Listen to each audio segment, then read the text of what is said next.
करा ना माना, भोले बाबा के बन जा तू दीवाना। बड़ा सुख मिली हो।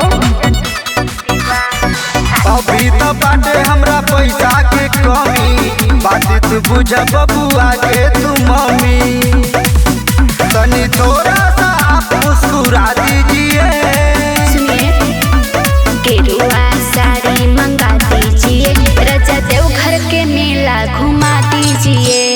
गेरुआ साड़ी मंगा दीजिए, राजा देव घर के मेला घुमा दीजिए।